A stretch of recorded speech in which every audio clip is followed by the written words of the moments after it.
اعوذ باللہ من الشیطان الرجیم بسم اللہ الرحمن الرحیم السلام علیکم ورحمۃ اللہ وبرکاتہ۔ امید کرتی ہوں آپ تمام سننے والے خیریت سے ہوں گے۔ مجھے جس کتاب کے بارے میں ریکویسٹ کی گئی ہے وہ ہے خمس اور زکوٰۃ پہ کوئی کتاب، کیونکہ خمس اور زکوٰۃ ایک ایسا مسئلہ شرعی ہے کہ جو عموماً توزیع مسائل میں ہوتا ہے، لیکن اس کے حوالے سے کتاب ڈھونڈنا میرے لیے واقعاً مشکل تھا۔ بہرحال 2 یا 3 کتابوں سے کچھ مواد اکٹھا کیا گیا ہے۔ اس کے لیے میں ان کتابوں کی جو پکس وغیرہ ہیں اسکرین شاٹس کی، وہ آپ لوگوں تک نہیں دکھا پاؤں گی، بس آپ لوگوں کو صرف آڈیو فارم میں ہی اس کتاب کو سننا ہوگا، کیونکہ یہ ایک کتاب نہیں بلکہ مختلف کتابوں کا مجموعہ بیان کیا جا رہا ہے کہ جس میں زکوٰۃ اور خمس کے حوالے سے انشاءاللہ بات ہوگی۔ زکوٰۃ کے حوالے سے جس کتاب سے میں یہ مفاہیم لے رہی ہوں اس کی تالیف ہے الحاج تطہیر حسین زیدی کہ جن کی کتاب ہے نماز، زکوٰۃ اور خمس کے حوالے سے۔ اس کتاب کی کیونکہ مجھے PDF فائل ملی تھی تو اس کا جو اسکرین شاٹ ہے وہ میں آپ کو ڈال دوں گی، اور ساتھ ہی جو ان کی جہاں سے آپ ان کتابوں کو حاصل کر سکتے ہیں وہ بھی میں ڈال دوں گی۔ آپ ان سے رابطہ کر لیجیے گا۔ امید کرتی ہوں کہ آپ کے لیے یہ چیز آسانی کا باعث ہوگی۔ چلتے ہیں زکوٰۃ کے حوالے سے۔ سب سے پہلے زکوٰۃ کی اہمیت قرآن کے حوالے سے بیان کی جائے گی۔ نماز کے ساتھ ساتھ ہمیشہ زکوٰۃ ادا کرنے کا حکم بھی دیا گیا ہے تاکہ خدا کے بندے جسمانی عبادات کے ساتھ مالی عبادات کی طرف بھی متوجہ ہوں، کیونکہ معاشرے میں جہاں صحت مند ہوتے ہیں وہاں بیمار بھی ہوتے ہیں، بچے جہاں وارثین کے سائے میں پرورش پا رہے ہوتے ہیں وہاں کچھ یتیم بھی ہوتے ہیں کہ جن کی تربیت معاشرے کے ذمہ ہوتی ہے، محتاج جو غنی لوگوں کے سہارے ہوتے ہیں۔ ضروری ہے کہ ایک بیت المال قائم کیا جائے تاکہ بیمار، نادار، معذور اور حاجت مندوں کی ضرورت کو پورا کیا جائے۔ انفرادی ضروریات کے ساتھ ساتھ معاشرے کی اجتماعی ضروریات بھی ہوتی ہیں۔ ملک کو بچانے کے لیے دفاعی سامان کی خرید اور سرفروشوں اور مجاہدین کی ضرورت۔ اسی طرح اسلامی حکومت کے ملازمین، عدلیہ، نشر و اشاعت کی سیلوں اور دینی مراکز میں سرمایہ کی ضرورت پڑتی ہے جو منظم اور اطمینان بخش مالی وسائل کے بغیر نہیں چل سکتا۔ اس بنا پر اسلام میں زکوٰۃ ایک خاص اہمیت کا حامل ہے، یہاں تک کہ ایک اہم ترین عبادت کے ہم پلہ قرار دی ہے۔ بہت سے مواقع پر اس کا ذکر نماز کے ساتھ ہوا ہے اور نماز کی قبولیت کی شرط زکوٰۃ کو قرار دیا ہے۔ زکوٰۃ کا عقیدے کے ساتھ بھی گہرا ربط ہے۔ اگر کوئی زکوٰۃ دینے سے انکار کرے تو وہ مرتد شمار ہوں گے۔ زکوٰۃ کو ادا نہ کرنے والے کے خلاف تادیبی کارروائی کا بھی اسلامی حکومت کو حق دیا گیا ہے اور اس کے خلاف فوج کارروائی کرے۔ زکوٰۃ کا اجر محفوظ ہے۔ سورہ بقرہ آیت نمبر 110 میں خدا فرماتا ہے، اور تم نماز قائم کرو، زکوٰۃ ادا کرو، جو کچھ اپنے واسطے پہلے بھیجا ہے، سب خدا کے ہاں مل جائے گا، خدا تمہارے اعمال کو خوب دیکھنے والا ہے۔ بعض لوگوں کا خیال ہے کہ نیکی کے لیے مشرق و مغرب کی طرف رخ کر کے 2 سجدے کر لینا کافی اور عمل و کردار کی کوئی ضرورت نہیں۔ قرآن مجید نے اس تصور کی تردید کی ہے اور نیکی کی تمام شرائط بیان کی ہیں۔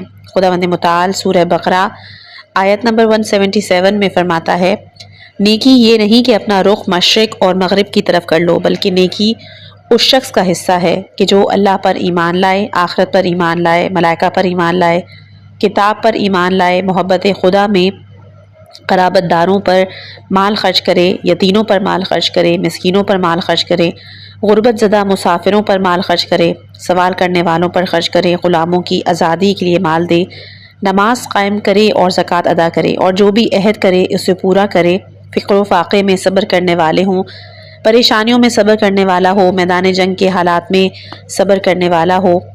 یہی لوگ اپنے دعوائے ایمان و احسان میں سچے ہیں اور یہی صاحبان تقویٰ اور پرہیزگار ہیں۔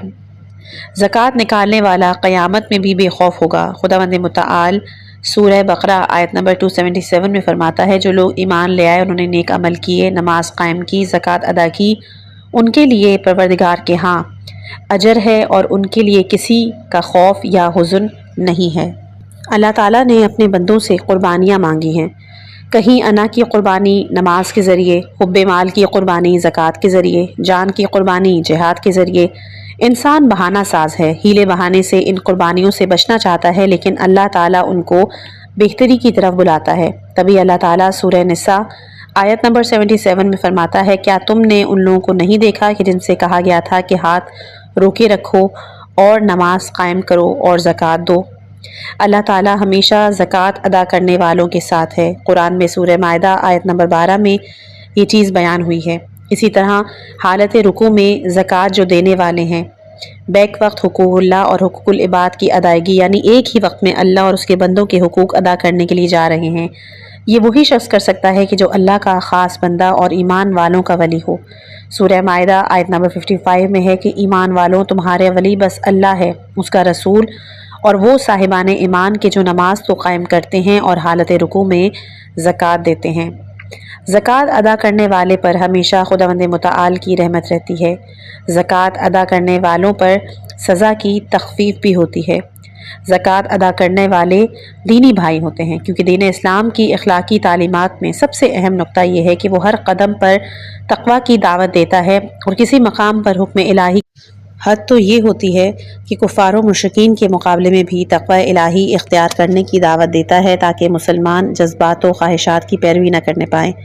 اللہ نے ان لوگوں کا راستہ چھوڑ دینے کا حکم کیا جو توبہ کرتے ہیں، نماز پڑھتے، زکوٰۃ ادا کرتے ہیں، لیکن ان صفات کے حامل لوگوں کو برادری کے بندھن میں بھی باندھا جا رہا ہے۔ اللہ تعالیٰ ارشاد فرماتا ہے سورہ توبہ آیت نمبر 11، پھر بھی اگر یہ توبہ کر لیں اور نماز قائم کریں اور زکوٰۃ ادا کریں تو دین میں تمہارے بھائی ہیں، اور ہم صاحبان علم کے لیے اپنی آیات کو تفصیل کے ساتھ بیان کرتے رہتے ہیں۔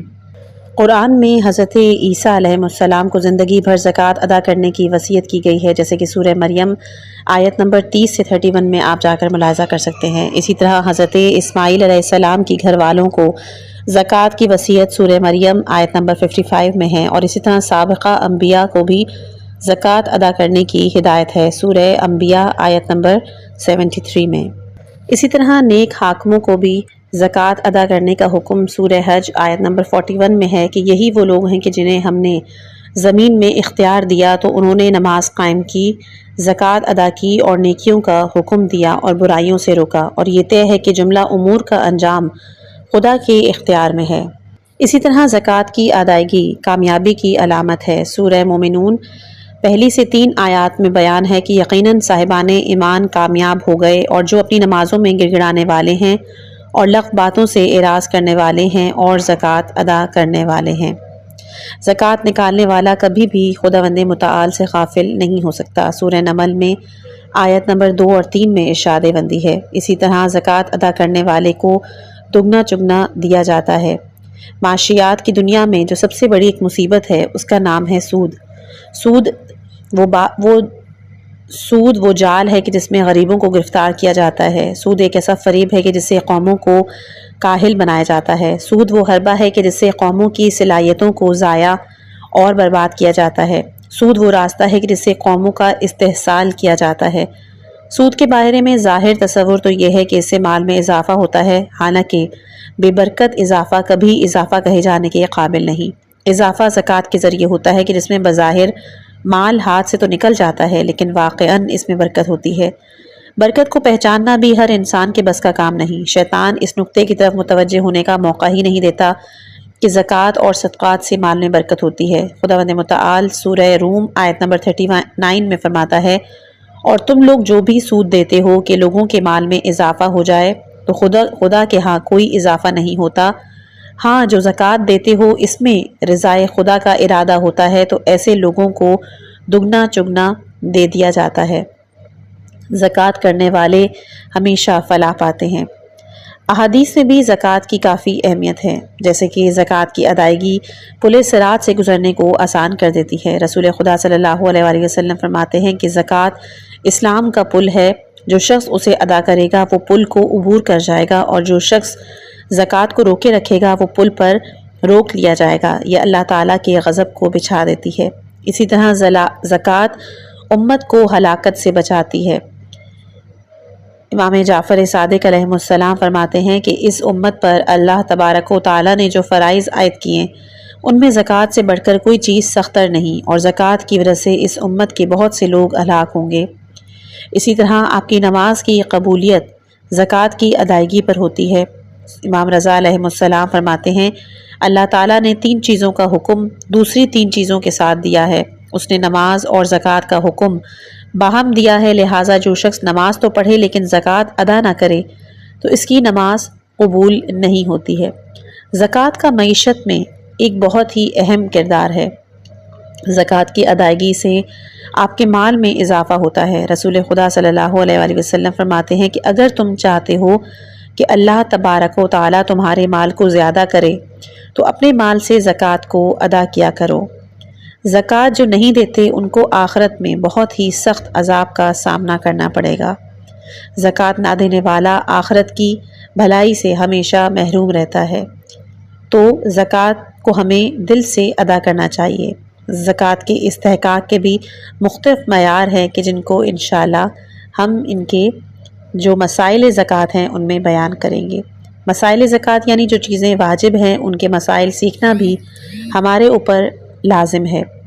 سب سے پہلے جن چیزوں پر زکوٰۃ واجب ہوتی ہے وہ 9 چیزیں ہیں: گندم، جو، کھجور، کشمش، سونا، چاندی، اونٹ، گائے، بھیڑ اور بکری۔ ان کی سلائیڈز میں انشاءاللہ آپ کے اسکرین شاٹ پر ڈال دوں گی۔ دوسرا ہے شرائط زکوٰۃ۔ زکوٰۃ کے واجب ہونے کی شرائط زکوٰۃ اس صورت میں واجب ہوں گی کہ جب مال نصاب کی مقدار کے مطابق ہو، زکوٰۃ کے مال کا مالک بالغ، عاقل اور آزاد ہو، زکوٰۃ کے مال میں تصرف بھی کر سکتا ہو۔ گندم، جو اور کشمش، ان تینوں کی زکوٰۃ کے حوالے سے بیان کریں کہ گندم، جو، کھجور اور کشمش کی زکوٰۃ آپ کے اوپر اس وقت واجب ہوتی ہے کہ جب یہ چیزیں آپ کے نصاب کو پہنچ جائیں۔ اور نصاب ان کا کیا ہے؟ گندم کے لیے سامنے نصاب موجود ہے، یہ آپ لوگ اس کو اپنے کسی ڈائری میں یا اسکرین شاٹ میں آپ اس کو نکال کے رکھ لیں۔ گندم کا بھی نصاب سامنے لکھا ہوا ہے، جو کا بھی، کھجور کا بھی۔ اور یہاں پر میں یہ بات بتانا چاہوں گی کہ کیونکہ یہاں پر پوائنٹس جو ہیں وہ 2 لگے ہوئے ہیں، تو پہلا والا پوائنٹ صحیح ہے، یعنی یہ 847.27 کلو گرام ہے۔ یہ 2 اور 7 کے بیچ والا جو پوائنٹ ہے یہ مس پرنٹنگ کی وجہ سے ہو گیا ہے۔ اگلا ہے اقرب نصاب کی گندم، اس میں بھی گندم، جو، کھجور اور کشمش کا الگ الگ نصاب ہے۔ زکوٰۃ واجب ہونے سے پہلے کچھ مقدار نکال لینا۔ اگر زکوٰۃ دینے سے پہلے انگور، خرما، جو اور گندم کے جن پر زکوٰۃ واجب ہے ان میں سے کچھ مقدار خود کھا لیں یا اس کے اہل و عیال کھا لیں یا پھر کسی فقیر کو دے دیں تو جو مقدار استعمال کر لی گئی اس پر زکوٰۃ واجب نہیں ہوگی۔ اگر زکوٰۃ کا مالک فوت ہو جائے، اگر گندم، جو، کھجور، کشمش کی زکوٰۃ واجب ہونے سے پہلے مالک فوت ہو جائے تو جس وارث کا حصہ نصاب کی مقدار ہے تو وہ اپنے حصے کی زکوٰۃ ادا کرے، جبکہ نصاب وارث کے مالک بننے کے بعد ہوا ہو۔ دوسرا یہ اگر گندم، جو، خرما اور انگور کی زکوٰۃ واجب ہونے کے بعد مر جائے تو زکوٰۃ کی مقدار اس کے مال سے ادا کی جائے گی۔ اسی طرح جب مال نصاب کے بعد وارث کی طرف منتقل ہو جائے تو بنا بر احتیاط واجب زکوٰۃ واجب ہے۔ حاکم شرع کے زکوٰۃ وصول کرنے والے کارندے، جن کو حاکم شرع کی طرف سے زکوٰۃ وصول کرنے کی ذمہ داری لگائی گئی ہے، وہ کارندے اس وقت زکوٰۃ وصول کرنے پہنچ جائیں کہ جب گندم اور جو کو صاف کیا جا رہا ہو، اس وقت وہ زکوٰۃ کا مطالبہ کریں اور مالک زکوٰۃ نہ دے اور جس مال پر زکوٰۃ واجب تھی وہ تلف ہو جائے تو پھر مالک کو اس کا عوض دینا ہوگا۔ اسی طرح خرما اور انگور کے خشک ہونے کے بعد زکوٰۃ جمع کرنے والے وہاں پہنچ جائیں اور زکوٰۃ کا مطالبہ کریں اور مالک زکوٰۃ نہ دے تو وہ تلف ہو جائے جبکہ اس پر زکوٰۃ واجب ہو گئی ہو تو مالک کو اس کا عوض دینا ہوگا۔ زکوٰۃ واجب ہونے کے بعد درخت فروخت کرنا، اگر کھجور، انگور کے درخت یا پھر گندم، جو کی زراعت ان پر زکوٰۃ واجب ہونے کے بعد فروخت کرے تو بیچنے والے کو زکوٰۃ دینی چاہیے۔ اگر انسان گندم، جو، کھجوریں یا انگور خریدے اور اسے معلوم ہو کہ بیچنے والے نے اس کی زکوٰۃ ادا کر دی ہے تو پھر اس پر زکوٰۃ واجب نہیں، اور اگر شک ہو کہ فروخت کرنے والے نے اس کی زکوٰۃ ادا کر دی ہے یا نہیں تب بھی اس پر زکوٰۃ واجب نہیں ہے۔ اگر اسے علم ہو کہ مالک نے زکوٰۃ ادا نہیں دی تھی تو حاکم شرع اس مقدار میں اجازت نہ دے جو کہ زکوٰۃ میں دینی تھی تو اسی مقدار میں معاملہ باطل ہے اور حاکم شرع بمقدار زکوٰۃ خریدنے والے سے لے سکتا ہے۔ اگر بمقدار زکوٰۃ معاملے کی اجازت حاکم شرع دے دے تو پھر معاملہ صحیح ہے اور خریدنے والا اس مقدار کی قیمت حاکم شرع کو ادا کرے اور اگر اتنی مقدار کی قیمت بیچنے والے کو دے چکا ہے تو پھر اس سے واپس لے لے۔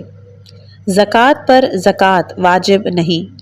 گندم، جو، کھجور، کشمش کی زکوٰۃ جب ادا کر دی جائے وہ مالک کے پاس کئی سال تک پڑی رہے تو ان پر زکوٰۃ واجب نہیں ہوگی۔ نہر، بارش، ڈول وغیرہ سے سیراب کرنا۔ اگر گندم، جو، کھجور اور انگور کو بارش کے پانی سے سیراب کیا جائے اور ڈول وغیرہ سے بھی استفادہ کیا جائے، اگر ڈول سے سیرابی زیادہ ہے تو اس کا 20واں حصہ زکوٰۃ ہوگی، اور اگر نہر اور بارش سے سیرابی زیادہ ہے تو پھر اس زکوٰۃ کا 10واں حصہ ہوگی۔ زمین کی رطوبت سے سیراب ہونا۔ اگر کسی زراعت کو ڈول وغیرہ سے سیراب کریں اور اس زمین میں زراعت کریں جو کہ اس کے پہلو میں ہو کہ وہ اس زمین کی رطوبت سے فائدہ حاصل کرے اور سیراب کرنے کی محتاج نہ ہو، تو اس زراعت کی زکوٰۃ کہ جو ڈول کے ذریعے سیراب کی گئی ہے 20واں حصہ ہوگی، اور وہ زراعت کہ جو اس کے پہلو میں ہے اس کی زکوٰۃ 10واں حصہ ہوگی۔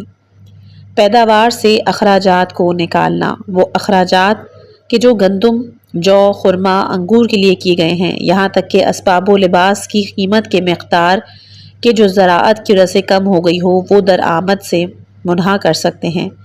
بوتے وقت بیج کی قیمت کو اخراجات میں شمار کیا جا سکتا ہے۔ اگر زمین اور اسباب زراعت یا دونوں میں سے کوئی ایک اس کی اپنی ملکیت ہو تو ان کا کرایہ اخراجات میں شمار نہیں کیا جا سکتا۔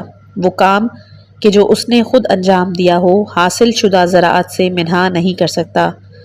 وہ مزدور جس نے مزدوری کے بغیر کام کیا ہو اس کی اجرت حاصل شدہ زراعت سے منہا نہیں کر سکتا۔ اگر کوئی زمین خریدے اور اس زمین میں گندم یا جو بوئے تو وہ رقم کہ جو زمین میں ادا کی ہے وہ خرچے میں داخل نہیں ہوگی۔ البتہ اگر زراعت خریدے تو جو رقم اس کے خریدنے پر خرچ کی ہے وہ اخراجات میں شمار کر سکتا ہے اور حاصل شدہ چیز سے منہا کر سکتا ہے۔ اگر زراعت خریدتے وقت اس میں بھوسا آ جائے تو اس بھوسے کی قیمت اس رقم سے منہا کر سکتے ہیں کہ جو زراعت کے خریدنے میں منہا کی ہے۔ مثلاً اگر زراعت 500 روپے میں خریدے اور اس میں 100 روپے کی گھاس نکلے تو صرف 400 روپے اخراجات میں شمار ہوں گے۔ جو شخص بیل اور دوسری چیزوں کے بغیر جو کی زراعت کے لیے ضروری ہیں زراعت نہیں کر سکتا، اگر زراعت کی وجہ سے وہ چیزیں بالکل ختم ہو جائیں تو ان کی پوری قیمت اخراجات میں شمار کر سکتا ہے، اور اگر ان کی قیمت کا کچھ حصہ کم ہو جائے تو وہ مقدار اخراجات میں شمار کر سکتا ہے۔ البتہ اگر زراعت کے بعد ان کی قیمت میں سے کوئی چیز کم نہ ہوئی تو احتیاط واجب کی بنا پر ان کی قیمت سے کسی بھی چیز کو اخراجات میں سے شمار نہ کرے۔ زمین پر 2 طرح کی فصلیں۔ اگر زمین پر ایسی فصل کاشت کی جائے کہ جس پر زکوٰۃ واجب ہوتی ہو، مثلاً جو، گندم، اور دوسری فصل چاول اور لوبیا وغیرہ، تو ان پر ہونے والے اخراجات اگر دونوں برابر ہیں تو زکوٰۃ والی فصل سے آدھے اخراجات منہا کر سکتے ہیں۔ زکوٰۃ عمدہ اور خراب ہونا۔ اگر گندم، جو، خرما اور کشمش کے جن پر زکوٰۃ واجب ہے کچھ عمدہ جنس کے ہیں اور کچھ خراب کے، تو اچھی کی زکوٰۃ اس اچھی جنس سے اور خراب کی خراب سے دے، سب کی زکوٰۃ خراب سے نہیں دے سکتا۔ اب ہم بات کرتے ہیں سونے کے نصاب کی۔ سونے کے 2 نصاب ہیں۔ پہلا ہے 20 مثقال شرعی کے برابر۔ پس جب سونا 20 مثقال شرعی کو پہنچ جائے تو اگر اور شرائط بھی موجود ہوں تو پھر اس کا 40واں حصہ جو کہ 9 دانے چنے کے برابر ہے عنوان زکوٰۃ سے دے۔ اگر مقدار تک نہ پہنچے تو اس پر زکوٰۃ واجب نہیں ہے۔ دوسرا نصاب ہے 4 مثقال شرعی جو کہ عرفی 3 مثقال بنتے ہیں، یعنی اگر عرفی 15 مثقال کے ساتھ 3 اور کا اضافہ ہو جائے تو 18 مثقال کی زکوٰۃ اس کا 40واں حصہ ادا کرے، اور 3 مثقال سے کم کا اضافہ ہو تو صرف 15 مثقال کی زکوٰۃ ادا کرے، اور اس زیادتی پر کوئی زکوٰۃ نہیں۔ اور یہی حکم ہے جتنا بھی بڑھتا جائے، یعنی اگر 3 مثقال کا اضافہ ہوتا جائے تو پورے کی زکوٰۃ دینی پڑے گی، اور اگر اس سے کم اضافہ ہو تو اس اضافے پر زکوٰۃ نہیں ہے۔ اب ہم چاندی کے نصاب کی بات کرتے ہیں۔ چاندی کے بھی سونے کی طرح ہی 2 نصاب ہیں۔ پہلا نصاب ہے 105 مثقال عرفی ہو، تو اگر چاندی 105 مثقال کے برابر ہو اور باقی شرائط بھی موجود ہوں تو انسان کو چاہیے کہ اس کا 40واں حصہ جو کہ 2 مثقال ہے اور 15 نخود یعنی چنے کے برابر چنے کے دانے بنتا ہے، از بابت بطور زکوٰۃ دے، اس سے کم پر زکوٰۃ واجب نہیں ہوگی۔ دوسرا نصاب یہ ہے 21 مثقال یعنی 105 مثقال پر 21 مثقال کا اضافہ ہو جائے تو 126 مثقال کی زکوٰۃ ادا کرے، اور اگر 21 مثقال سے کم اضافہ ہو تو صرف 105 مثقال کی زکوٰۃ دینا پڑے گی، اس زیادتی پر کوئی زکوٰۃ نہیں۔ اور یہی حکم ہے، جتنی مقدار بڑھتی جائے یعنی 21 مثقال بڑھتے جائیں تو سب کی زکوٰۃ دینی ہوگی۔ اگر اس سے تھوڑا اضافہ ہو تو اضافہ شدہ مقدار کے جو 21 مثقال سے کم ہے اس پر زکوٰۃ نہیں ہوگی۔ اس بنا پر اگر انسان کے پاس جتنا سونا چاندی ہے سب کا 40واں حصہ زکوٰۃ ادا کرے تو جو زکوٰۃ اس پر واجب ہے ادا کر چکا، اور بعض اوقات تو واجب مقدار سے بھی زیادہ اگر ادا کر چکا ہوگا۔ مثلاً ایک شخص کے پاس 110 مثقال چاندی ہے، اس نے سب کا 40واں حصہ دے دیا تو 105 مثقال کی زکوٰۃ اس نے ادا کی جو کہ اس پر واجب تھی، اور 5 مثقال کی بھی دی جو کہ واجب نہیں تھی۔ سونا چاندی سکے دار ہو، یہ پچھلی جو انفارمیشن نصاب کی بتائی ہے اس کو بھی میں انشاءاللہ آپ کو اسکرین شاٹ آپ کے سامنے ظاہر ہو رہا ہوگا۔ سونا چاندی سکے دار ہو، سونے یا چاندی پر اس وقت زکوٰۃ واجب ہوتی ہے جبکہ وہ سکے دار ہو، کاروبار میں رائج ہو۔ اگر اس کا سکہ ختم ہو گیا تب بھی اس کی زکوٰۃ ادا کرے۔ وہ سکے دار سونا چاندی کی جسے عورتیں زینت کے لیے استعمال کرتی ہیں اس پر زکوٰۃ نہیں ہے، اگرچہ کہ وہ رائج الوقت ہی کیوں نہ ہو۔ کسی کے پاس سونا بھی اور چاندی بھی ہو تو اگر کسی شخص کے پاس سونا بھی ہے چاندی بھی ہے تو ان میں سے کوئی بھی پہلے نصاب کے برابر نہ ہو، مثلاً چاندی 104 مثقال، سونا 14 مثقال، تو پھر اس پہ زکوٰۃ واجب نہیں ہے۔ زکوٰۃ کی مدت نصاب، سونے اور چاندی کی زکوٰۃ تب واجب ہوتی ہے جب انسان پورے 11 مہینے نصاب کا مالک رہے۔ اگر 11 مہینے کے دوران سونا چاندی پہلے نصاب سے کم ہو جائے تو اس پر زکوٰۃ واجب نہیں ہوگی۔ سونا چاندی بدلنا، اگر 11 مہینوں کے درمیان جو سونا یا چاندی اس کے پاس تھا اسے دوسرے سونے یا کسی اور چیز سے بدل لیا جائے یا انہیں پگھلوا لے تو پھر اس پر زکوٰۃ واجب نہیں، البتہ زکوٰۃ سے بچنے کے لیے ایسا کرے تو احتیاط مستحب ہے کہ وہ زکوٰۃ ادا کرے۔ اگر 12ویں مہینے سکے دار سونے یا چاندی کو پگھلوا لے تو اس کی زکوٰۃ دینی پڑے گی۔ اگر پگھلوانے کی وجہ سے اس کا وزن یا قیمت کم ہو جائے تو پگھلوانے سے پہلے جو زکوٰۃ اس پر واجب تھی وہ ادا ہوگی۔ عمدہ سونے اور چاندی سے زکوٰۃ ادا کرے، جو سونا اور چاندی اس کے پاس ہیں ان میں کچھ عمدہ اور کچھ ردی ہو تو ہر ایک کی زکوٰۃ خود اس سے ادا کر سکتا ہے، لیکن بہتر یہ ہے کہ سب کی زکوٰۃ عمدہ سونے یا پھر عمدہ چاندی سے ادا کرے۔ سونے اور چاندی میں دھات کا ملا ہونا، اگر سونا چاندی میں معمول سے زیادہ کوئی دھات ملی ہوئی ہو، اگر خالص کی مقدار کہ جو بیان ہو چکی ہے وہ نصاب کے برابر ہو تو اس کی زکوٰۃ ادا کرے، اور اگر شک ہو کہ خالص کی مقدار نصاب کے برابر ہے یا نہیں تو اس پر اب ہم بات کریں گے اونٹ کے نصاب کی۔ اونٹ کے 12 نصاب ہیں۔ پہلا 5 اونٹ اور ان کی زکوٰۃ ہے 1 بکری، یعنی جب تک اونٹوں کی تعداد 5 تک نہ پہنچے زکوٰۃ واجب نہیں ہے۔ دوسرا، کسی کے پاس 10 اونٹ ہوں تو ان کی زکوٰۃ 2 بکریاں ہیں، اگر 15 اونٹ ہوں تو اس کی زکوٰۃ 3 بکریاں ہیں، 20 اونٹ ہوں تو ان کی زکوٰۃ 4 بکریاں ہیں، 25 اونٹ ہوں تو ان کی زکوٰۃ 5 بکریاں ہیں، 26 اونٹ اور ان کی زکوٰۃ ایک ایسا اونٹ ہے کہ جو دوسرے سال میں داخل ہو چکا ہو، 36 اونٹ اس کی زکوٰۃ ایک ایسا اونٹ کہ جو تیسرے سال میں داخل ہو چکا ہو، اگر 46 اونٹ ہیں تو ان کی زکوٰۃ ایک ایسا اونٹ ہے کہ جو چوتھے سال میں داخل ہو گیا ہو، 61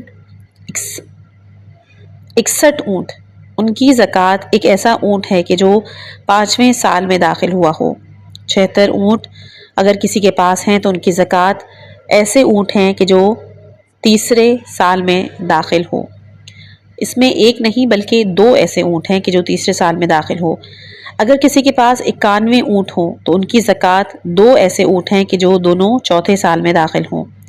اگر کسی کے پاس 121 اونٹ یا پھر اس سے زیادہ ہیں تو اب 40-40 کا حساب کیا جائے گا، ہر 40 اونٹ کی عدد کے لیے ایک ایسا اونٹ دیا جائے گا کہ جو تیسرے سال میں داخل ہو، اور یا 50-50 کا حساب کر لیں اور 50 کے عدد کے لیے ایک ایسا اونٹ دیں کہ جو 4 سال میں داخل ہو، اور یا 40 اور 50 دونوں کا حساب کیا جائے، لیکن ہر صورت میں ایسا حساب کرے کہ کوئی چیز باقی نہ رہ جائے، اور اگر کوئی چیز رہ جائے تو وہ 9 سے زیادہ نہ ہو۔ مثلاً اگر 140 اونٹ ہیں تو 100 کے لیے 2 ایسے اونٹ دے کہ جو چوتھے سال میں ہوں، اور 40 کے لیے ایک ایسا مادہ اونٹ دے کہ جو تیسرے سال میں داخل ہو، اور زکوٰۃ میں اونٹنی دینی چاہیے۔ 2 نصابوں کے درمیان زکوٰۃ۔ 2 نصابوں کے درمیان زکوٰۃ واجب نہیں ہے، لہٰذا اگر اونٹوں کی تعداد پہلے نصاب سے جو کہ 5 سے بڑھ جائے تو جب تک دوسرے نصاب تک جو کہ 10 ہے نہ پہنچے تو فقط 5 اونٹوں کی ہی زکوٰۃ دینا پڑے گی، اور یہی حکم ہے دوسرے نصابوں کا بھی۔ اب ہم گائے کے نصاب کی بات کرتے ہیں۔ گائے کے 2 نصاب ہیں۔ 30 گائیں ہیں تو جب گائیں 30 ہو جائیں تو انسان کو چاہیے کہ زکوٰۃ میں ایک ایسا بچڑا دے کہ جو دوسرے سال میں داخل ہو۔ اگر 40 گائیں ہیں تو ان کی زکوٰۃ ایک ایسی بچڑی دی جائے کہ جو تیسرے سال میں داخل ہو۔ 30 اور 40 کے درمیان زکوٰۃ واجب نہیں، مثلا جس کے پاس 39 گائیں ہیں تو وہ صرف 30 گایوں کی ہی زکوٰۃ دے گا۔ اگر 40 سے زیادہ اس کے پاس گائیں ہیں تو جب تک 60 تک نہیں ہو جاتا تب تک اس کو صرف 40 کی ہی زکوٰۃ دینی ہے، اور جب 60 تک پہنچ جائے تو چونکہ پہلے نصاب کا 2 گنا ہو گیا ہے تو ایسے 2 بچڑے دے کہ جو دوسرے سال میں داخل ہوں۔ یہی حکم اگر گائیں بڑھتی جائیں تو 30 حساب کرے، یا پھر 40 یا 30 اور 40 دونوں، اور ان کی زکوٰۃ اسی دستور کے مطابق دے کہ جو بیان کیا جا چکا ہے۔ لیکن اگر اس طرح حساب کرے کہ کوئی چیز باقی نہ رہے، اگر کچھ باقی بچے تو 9 سے زیادہ نہ ہو، مثلا 70 گائیں ہیں تو 30 اور 40 کا حساب کرے گا، 30 کے لیے 30 والی اور 40 کے لیے 40 والی زکوٰۃ دے گا، کیونکہ اگر صرف 30 کا حساب کرے گا تو 10 گائیں بغیر زکوٰۃ کے رہ جائیں گی۔ اب ہم بھیڑ بکریوں کا نصاب کریں گے۔ بھیڑ بکریوں کے 5 نصاب ہیں۔ 40 ہیں بھیڑ بکریاں اور اس کی زکوٰۃ 1 بھیڑ یا بکری ہے، اور جب تک بھیڑ بکریاں 40 کو نہ پہنچیں ان کی زکوٰۃ نہیں ہے۔ 121 اور اس کی زکوٰۃ، یعنی 2 بھیڑیں یا پھر 2 بکریاں۔ 201 کی زکوٰۃ 3 بھیڑیں 3 بکریاں۔ 301 کی زکوٰۃ 4 بھیڑیں 4 بکریاں۔ 400 یا اس سے زیادہ ہوں تو پھر اس کا حساب 100 سے 100 تک کرے، اور 100 کے لیے 1 بھیڑ یا بکری دے۔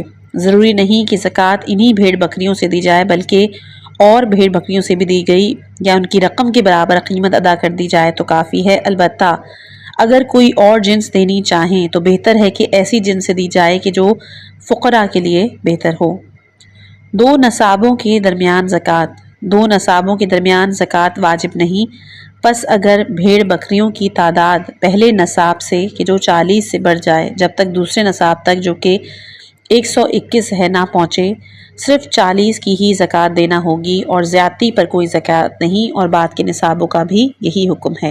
اونٹ، گائے، بھیڑ بکریاں جب نصاب کو پہنچ جائے تو ان کی زکوٰۃ واجب ہے، چاہے سب کے سب نر ہوں یا مادہ ہوں، یا پھر ان میں بعض نر ہوں بعض مادہ۔ اگر بھیڑ زکوٰۃ میں دے تو کم از کم دوسرے سال میں داخل ہو، اور بکری دے دے تو تیسرے سال میں داخل ہو۔ زیادہ قیمت والی بھیڑ بکری زکوٰۃ میں دے۔ بہتر ہے کہ ایسی بھیڑ بکری زکوٰۃ میں دی جائے کہ جس کی قیمت تمام سے زیادہ ہو۔ یہی حکم گائے اور اونٹ کا بھی ہے۔ اگر قیمت میں تھوڑا سا فرق ہے تو کوئی حرج نہیں۔ اگر چند آدمیوں میں شریک ہو، یعنی جب کئی آدمی آپس میں شریک ہوں تو جس کا حصہ پہلے نصاب تک پہنچے گا زکوٰۃ وہی دے گا، اور جس کا حصہ پہلے نصاب سے کم ہو اس پر زکوٰۃ واجب نہیں ہے۔ ایک جگہ سے زیادہ مویشیوں کا ہونا۔ اگر ایک شخص کے کئی ایک جگہ پر گائے، اونٹ یا بھیڑ بکریاں ہیں، ان کی مجموعی تعداد نصاب کے برابر ہے تو پھر زکوٰۃ دے گا۔ بیمار مویشی کی زکوٰۃ۔ اگر وہ مویشی کی جن پر زکوٰۃ واجب ہوتی ہے مریض ہو یا عیب دار ہو تو ان پر بھی زکوٰۃ واجب ہے۔ اگر گائیں، بھیڑ بکریاں اور اونٹ سب کے سب بیمار ہوں، عیب دار ہوں اور بوڑھے ہوں تو خود انہی میں سے زکوٰۃ دے سکتا ہے، اور اگر سب تندرست ہیں، بے عیب دار جوان ہوں تو بوڑھے مریض زکوٰۃ میں نہیں دیے جا سکتے۔ اگر بعض مریض ہوں اور بعض تندرست ہوں، یا کچھ عیب دار ہوں اور کچھ بے عیب ہوں، یا ایک مقدار سن رسیدہ ہوں اور باقی جوان ہوں تو احتیاط واجب یہ ہے کہ ان کی زکوٰۃ کے لیے صحیح، سالم، بے عیب اور جوان کو دیا جائے۔ نصاب کا نصاب کے ساتھ بدلنا۔ اگر 11واں مہینہ پورے ہونے سے پہلے گائے، بھیڑ، بکریاں، اونٹ کہ جو اس کے پاس ہے کسی دوسری چیز سے بدل لے، یا جو نصاب اس کے پاس ہے اس کو اس جنس کے ایک نصاب کے ساتھ بدل لے، مثلا 40 بکریاں دے کر 40 بکریاں لے لے، تو اس پر پھر زکوٰۃ واجب نہیں ہوگی۔ زکوٰۃ کسی اور نصاب سے ادا کرنا۔ جس شخص کے پاس بھیڑ، بکریوں اور اونٹوں کی زکوٰۃ واجب ہے، اگر ان کی زکوٰۃ کسی اور مال سے دے دے تو جب تک ان کی تعداد نصاب سے کم نہ ہو ہر سال زکوٰۃ دینی ہوگی۔ اگر خود انہی سے زکوٰۃ ادا کرے اور وہ نصاب اول سے کم ہو جائے تو اس پر زکوٰۃ واجب نہیں۔ مثلا جس شخص کے پاس 40 بکریاں تھیں، اگر وہ دوسرے مال سے زکوٰۃ دے دے تو جب تک بکریاں 40 سے کم نہ ہو جائیں تو ہر سال ایک بکری دینی ہوگی۔ اگر خود انہی سے ادا کرے تو جب تک ان کی تعداد 40 تک نہیں پہنچے گی ان پر زکوٰۃ واجب نہیں ہوگی۔ اونٹ، گائے اور بھیڑ بکری کی زکوٰۃ کی خاص شرائط۔ شرائط زکوٰۃ کے جو پہلے بیان ہو چکی ہیں، ان کے علاوہ اونٹ، گائے اور بھیڑ بکری کی زکوٰۃ میں 2 خصوصی شرائط ہیں۔ پہلی شرط تو یہ کہ جانور سے پورا سال کوئی کام نہ لیا گیا ہو بلکہ پورا سال بیکار رہا ہو۔ اگر 1-2 دن اس سے کام لیا گیا ہو تو احتیاطاً اس کی زکوٰۃ واجب ہے۔ اور دوسری شرط یہ ہے کہ پورا سال جنگل میں چرتا رہا ہو، تو اگر پورا سال یا سال کا کچھ حصہ کاٹے ہوئے گھاس یا مالک کی اپنی زراعت سے یا کسی اور کی زراعت سے چرتا رہا ہو تو اس پر زکوٰۃ نہیں۔ البتہ اگر سال میں یا 2 دن مالک کی گھاس سے کھاتا رہا ہو تو احتیاطاً اس کی زکوٰۃ واجب ہوگی۔ زکوٰۃ کی نیت کیا ہوگی؟ زکوٰۃ ادا کرتے وقت یہ نیت ہونی چاہیے کہ میں یہ عمل حکم الہی بجا لانے کے لیے انجام دے رہا ہوں، اور نیت میں معین کرے کہ یہ مال زکوٰۃ ہے یا زکوٰۃ فطرہ۔ اگر گندم یا جو کی زکوٰۃ اس پر واجب ہے تو اس کے لیے ان دونوں میں سے کسی ایک کو معین کرنا ضروری نہیں۔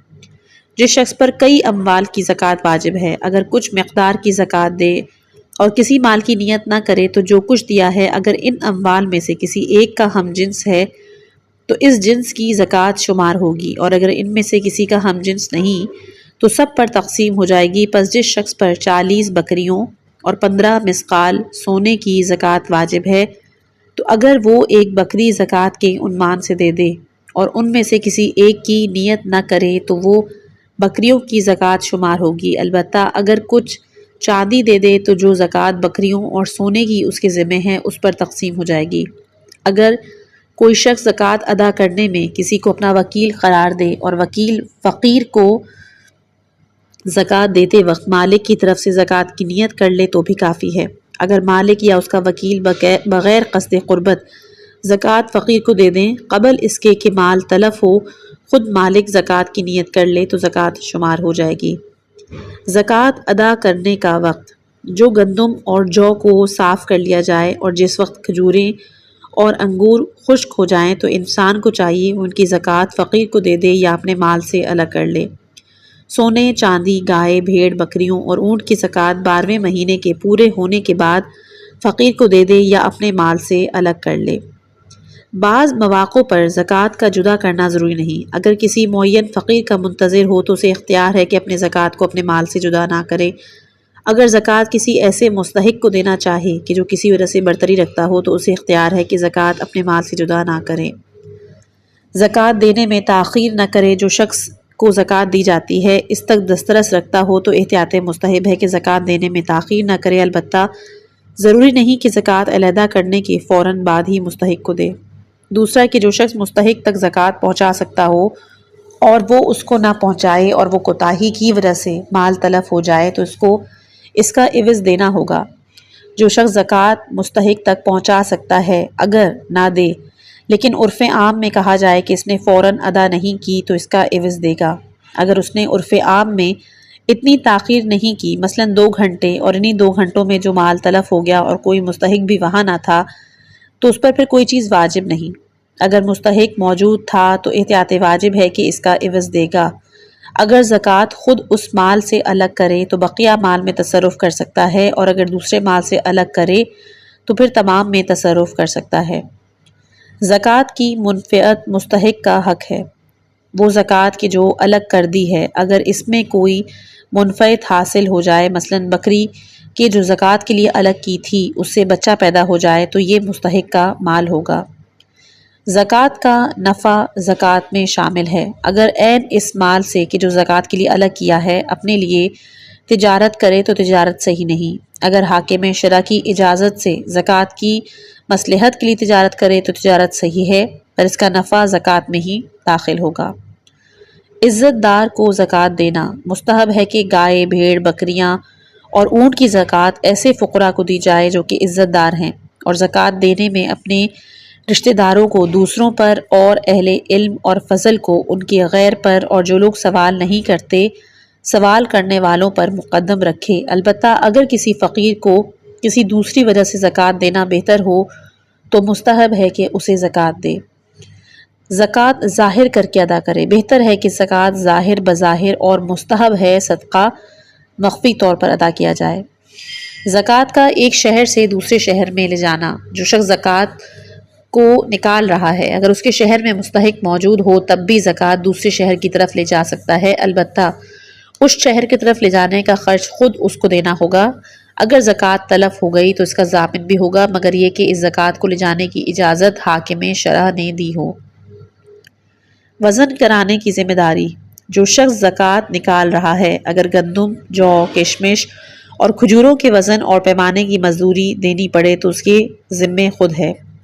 ادا کی ہوئی زکوٰۃ کو مستحق سے خریدنا، مکروہ ہے کہ انسان مستحق سے یہ درخواست کرے کہ اس نے جو زکوٰۃ اس سے لی ہے وہ اس کے پاس بیچ دے، البتہ اگر مستحق لی ہوئی چیز کو بیچنا چاہے قیمت معین ہو جانے کے بعد جس نے اس کو زکوٰۃ دی ہے اس کے خریدنے میں دوسروں پر مقدم ہے۔ زکوٰۃ کی ادائیگی میں شک، اگر شک کرے کہ جو زکوٰۃ مجھ پر واجب تھی وہ ادا کر دی ہے یا نہیں تو وہ زکوٰۃ ادا کرے، اگرچہ اس کا شک گزشتہ۔ فقیر کا زکوٰۃ دینے والے سے صلح کرنا، فقیر زکوٰۃ کی مقدار سے کم مقدار لینے پر صلح نہیں کر سکتا، نہ ہی کسی ایسی چیز کو عنوان زکوٰۃ سے قبول کر سکتا ہے کہ جس کی قیمت اس سے گنا ہو، نہ ہی مالک کو زکوٰۃ بخش سکتا ہے، البتہ وہ شخص جس کے ذمے کافی زکوٰۃ ہے اور وہ خود فقیر ہو گیا ہے اور زیادہ نہیں دے سکتا، مالدار ہونے کی امید بھی نہیں رکھ سکتا، تو اگر وہ توبہ کرنا چاہے تو پھر فقیر اس سے زکوٰۃ لے کر بخش سکتا ہے۔ زکوٰۃ کے مال سے دینی کتب کی نشر و اشاعت، زکوٰۃ کے مال سے انسان قرآن، دینی کتابیں، کتب ادیہ خرید کر وقف کر سکتا ہے، اگرچہ کہ وہ اپنی اولاد اور ان اشخاص پر وقف کرے کہ جن کا خرچ اس پر واجب ہے۔ اس طرح اس وقف کی طولیت اپنے یا اپنی اولاد کے لیے بھی قرار دے سکتا ہے۔ انسان زکوٰۃ سے کوئی جائیداد خرید کر اپنی اولاد یا ان اشخاص پر کہ جن کا خرچ اس پر واجب ہے وقف نہیں کر سکتا تاکہ اس کا فائدہ اپنے خرچ کے مصارف میں کرے۔ مستحق پر زکوٰۃ واجب ہونا، اگر کوئی فقیر اونٹ، گائے، بھیڑ، بکریاں اور سونا چاندی زکوٰۃ کے عنوان سے لے تو وہ شرائط کہ جو زکوٰۃ کے واجب ہونے کے ضروری ہیں ان میں جمع ہو جائیں تو ان کا زکوٰۃ ادا کرے۔ مستحقین زکوٰۃ کی شرائط، زکوٰۃ لینے والا شخص شیعہ اثنا عشری ہو، اگر انسان کسی کو شیعہ سمجھ لے اور اس کو زکوٰۃ دے اور مال زکوٰۃ تلف ہو جائے اور پھر بعد میں معلوم ہو کہ وہ شیعہ نہیں تو ضروری نہیں کہ دوبارہ زکوٰۃ دے۔ اگر کوئی شیعہ فقیر بچہ یا دیوانہ ہو تو انسان اس کے ولی کو اس نیت سے زکوٰۃ دے سکتا ہے کہ جو کچھ دے رہا ہے یہ اس بچے یا دیوانے کی ملکیت ہے۔ اگر بچہ یا دیوانے کے ولی تک رسائی نہیں تو انسان خود بخود یا کسی شخص سے امین کے ذریعے زکوٰۃ بچے یا دیوانے پر صرف کر سکتا ہے، اور جب زکوٰۃ ان کے مصرف میں آ رہی ہو تو اس وقت بنیت زکوٰۃ ادا کر سکتا ہے۔ گداگر فقیر کو بھی زکوٰۃ دے سکتا ہے، البتہ ایسے شخص کو نہیں دے سکتا کہ جو زکوٰۃ کو گناہوں کے کاموں میں صرف کرے۔ جو شخص علل اعلان گناہ کبیرہ کرتا ہے تو احتیاط واجب یہ ہے کہ اس کو زکوٰۃ نہ دیں۔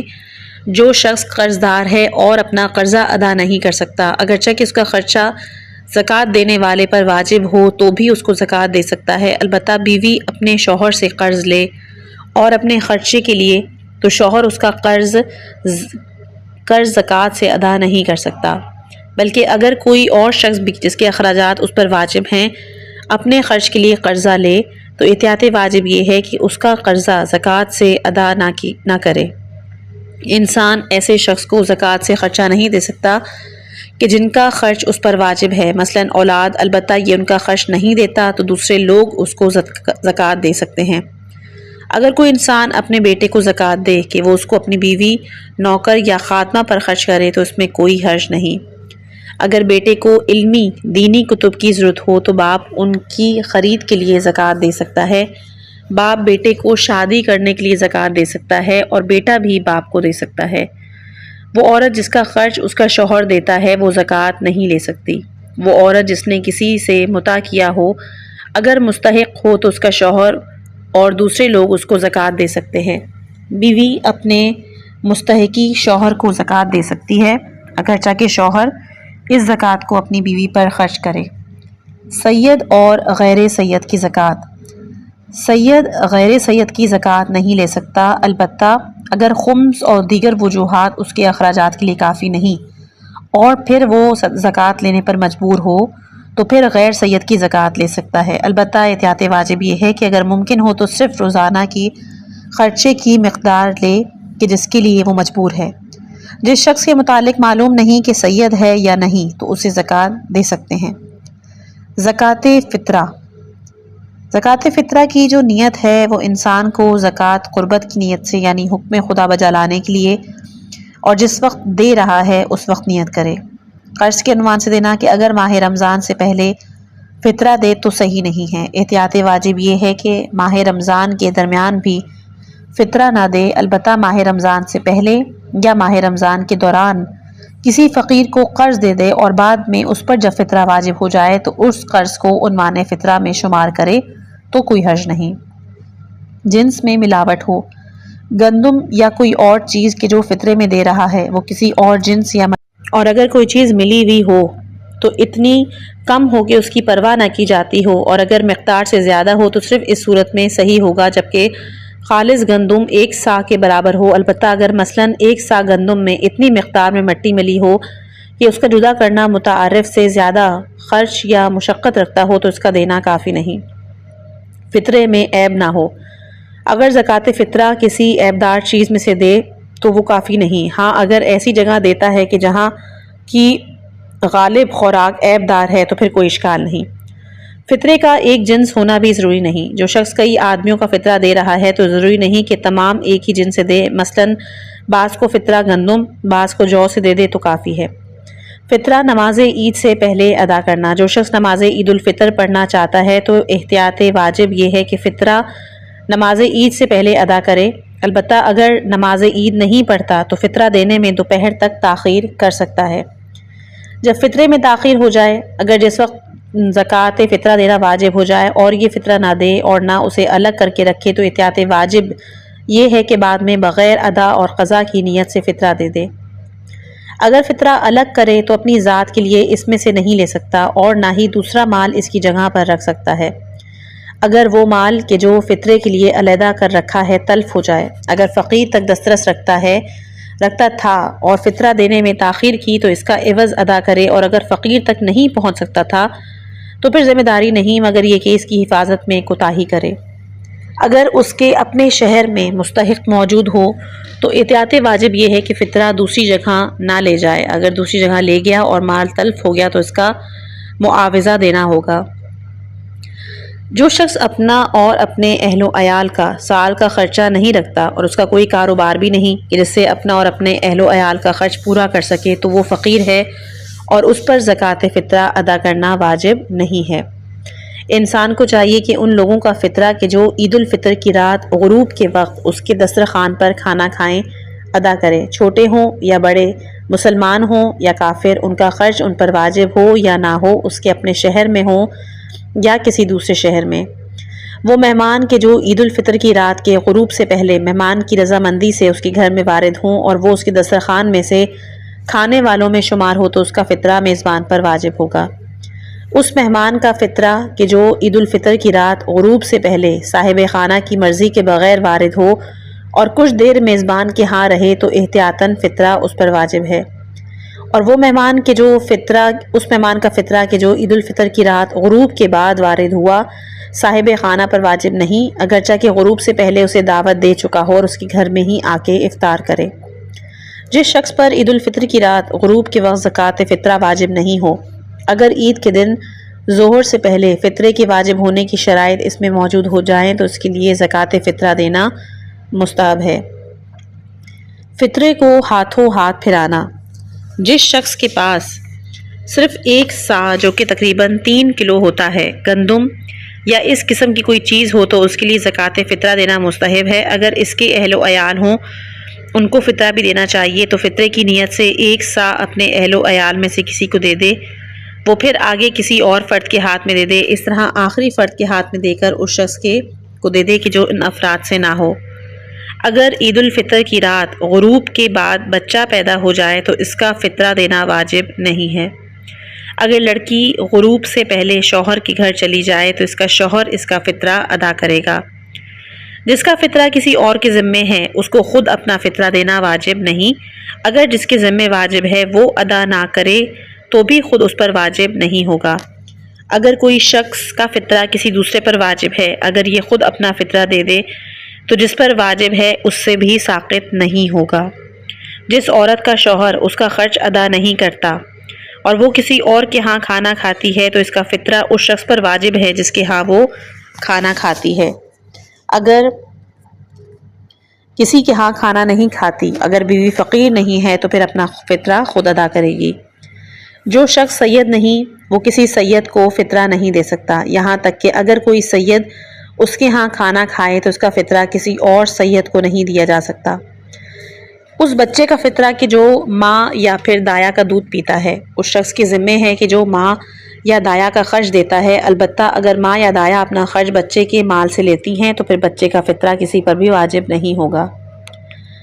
مال حلال سے فطرے کی ادائیگی۔ انسان اگرچہ کہ اپنے اہل و عیال کا خرچ مال حرام سے دیتا ہے تو بھی اس کا فطرہ مال حلال سے ہی ادا ہوگا۔ اگر انسان کسی شخص کو اجیر بنائے، شرط کرے کہ اس کا خرچ یہ ادا کرے گا تو اگر یہ اپنی شرط پر عمل کرے اور اس کا شمار اس کے ہاں کھانے والوں میں سے ہو تو اس کا فطرہ بھی دے، البتہ اگر یہ شرط کرے کہ اس کے خرچ کا کچھ حصہ یہ دے گا، مثلا خرچ کے لیے اسے کچھ رقم دیتا رہتا ہو تو پھر اس پر فطرہ دینا واجب نہیں۔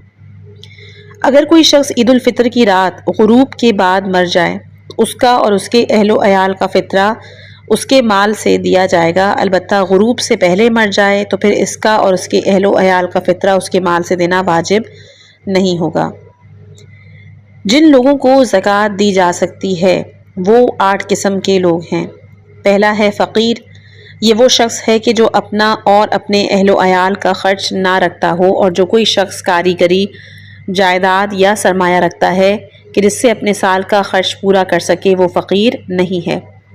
مسکین، دوسرا شخص ہے مسکین کہ جن کو زکوٰۃ دی جا سکتی ہے، یہ وہ شخص ہے کہ جو فقیر سے بھی زیادہ سختی میں زندگی گزار رہا ہو۔ تیسرا ہے عامل، وہ شخص کہ جو امام یا نائب امام کی طرف سے مامور ہو کہ زکوٰۃ جمع کرے، اس کی حفاظت کرے، اس کا حساب و کتاب رکھے اور اسے امام نائب، امام یا فقراء و مسکین تک پہنچائے۔ چوتھا ہے تالیف قلوب، وہ کفار کہ جنہیں اگر زکوٰۃ دے دی جائے تو اسلام کی طرف مائل ہوں گے یا پھر جنگ میں مسلمانوں کی مدد کریں گے۔ پانچواں ہے رقاب، غلاموں کو خرید کرنا یا آزاد کرنا۔ چھٹا ہے وہ مقروض کہ جو اپنا قرض ادا نہ کر سکتا ہو۔ ساتواں فی سبیل اللہ، وہ کام کہ جو دینی منفعت رکھتا ہو، مثلا مسجد بنانا قومی منفعت رکھتا ہو، جیسے پل بنانا، کسی راستے کو درست کرنا، یا جس کا نفع عام مسلمانوں کو پہنچتا ہو، یا وہ چیز کہ جو اسلام کے لیے نفع مند ہو۔ اور آخری ہے ابن سبیل، یعنی وہ مسافر کہ جو سفر میں بے خرچ ہو گیا ہو۔ فقیر اور مسکین کے لیے شرط ہیں۔ پہلا تو سال کا خرچ کے احتیاطاً واجب ہے کہ فقیر اور مسکین اپنے اہل و عیال کے سال کے خرچ سے زیادہ زکوٰۃ سے نہیں لے سکتا۔ اگر کچھ مقدار، رقم یا جنس اس کے پاس موجود ہے تو صرف اتنا لے سکتا ہے کہ سال بھر کا خرچہ پورا ہو جائے۔ سال کے خرچ میں شک کرنا، جس کے پاس سال کا خرچ موجود ہو اور اس میں سے کچھ صرف کرنے کے بعد اسے شک ہو کہ جو باقی موجود ہے وہ سال کے خرچ کے برابر ہے یا نہیں، تو پھر وہ زکوٰۃ نہیں لے سکتا۔ جس کی آمدنی سال کے خرچ سے کم ہو، وہ کاریگر یا مالک یا تاجر کہ جس کی آمدنی اس کے سال کے خرچ سے کم ہے، تو وہ اپنے خرچ کی کمی زکوٰۃ سے وصول کر سکتا ہے، اور یہ ضروری نہیں کہ وہ اپنے کام کے ہتھیار، جائیداد یا اپنا سرمایہ اپنے اخراجات میں صرف کرے۔ حفظ عزت کے لیے زکوٰۃ لینا، وہ فقیر کہ جس کے پاس اس کے اپنے اور اپنے اہل و عیال کے لیے سال کا خرچ نہیں، اگر اس کے پاس کوئی مکان ہے کہ جو اس کی ملکیت ہے اور وہ اس میں رہائش رکھتا ہے، اس کے پاس سواری ہے کہ اس کے بغیر زندگی نہیں گزار سکتا، اگرچہ کہ اس کی حفظ عزت کے لیے ہی ہو تو وہ زکوٰۃ لے سکتا ہے، اور یہی حکم رکھتا ہے گھر کا سامان، برتن، گرمی سردی کا لباس، وہ چیزیں کہ جو اس کی ضروریات ہیں، وہ فقیر کی جس کے پاس یہ چیزیں نہیں، اسے ان کی ضرورت ہو تو وہ زکوٰۃ سے خرید سکتا ہے۔ جس حد تک ہو زکوٰۃ لینے سے گریز کرے، وہ فقیر کے جس کے لیے کوئی کام سیکھنا مشکل نہ ہو تو کام سیکھے۔ احتیاطاً واجب یہ ہے کہ وہ زکوٰۃ لے کر زندگی بسر نہ کرے، البتہ جب تک اس کے سیکھنے میں مشغول ہے وہ زکوٰۃ لے سکتا ہے۔ وہ شخص کہ جو پہلے ہی فقیر تھا اور اب کہتا ہے کہ ابھی تک فقیر ہوں، تو اگرچہ کہ انسان کو اس کے کہنے پر اطمینان نہ ہو تب بھی اس کو زکوٰۃ دی جا سکتی ہے۔ جو شخص کہتا ہے کہ میں فقیر ہوں اور پہلے فقیر نہیں تھا اور یہ معلوم نہ ہو کہ فقیر تھا یا نہیں، تو اگر اس کے ظاہر حال سے معلوم ہو یہ فقیر ہے تو اسے زکوٰۃ دی جا سکتی ہے۔ جس شخص نے زکوٰۃ دینی ہے، اگر اس نے کسی فقیر سے کچھ لینا ہو تو اپنا قرض زکوٰۃ میں وضع کر سکتا ہے۔ اگر فقیر مر جائے اور کسی نے اس سے قرض لینا ہو تو وہ زکوٰۃ میں شمار کر سکتا ہے۔ جو شخص کسی چیز بطور زکوٰۃ کسی فقیر کو دے تو ضروری نہیں کہ اسے بتائے کہ یہ زکوٰۃ ہے، بلکہ فقیر زکوٰۃ لینے سے شرماتا ہو تو مستحب ہے کہ اچھے عنوان سے دے، لیکن یہ جھوٹ نہ بننے پائے، البتہ خود زکوٰۃ کی نیت کرے۔ اگر اس خیال سے کسی کو زکوٰۃ دے کہ یہ فقیر ہے اور بعد میں معلوم ہو کہ وہ فقیر نہیں تھا، یا مسئلہ نہ جاننے کی وجہ سے کسی کو زکوٰۃ دے جو فقیر نہیں تھا، جو چیز اس کو دی اگر باقی ہو تو اس سے واپس لے کر مستحق کو دے، اور اگر تلف ہو گئی ہو تو اگر وہ شخص جس نے وہ چیز لی تھی وہ جانتا تھا کہ زکوٰۃ ہے تو انسان اس سے اس کا عوض لے کر مستحق کو دے دے۔ البتہ اگر زکوٰۃ کے علاوہ کسی اور عنوان سے دی ہو تو پھر کوئی چیز بھی اس سے واپس نہیں لے سکتا اور اپنے ہی مال سے مستحق کو زکوٰۃ دے، بلکہ تمام صورتوں میں اپنے مال سے زکوٰۃ دے دے، جس نے اس سے لیا تھا اس سے مطالبہ نہ کرے۔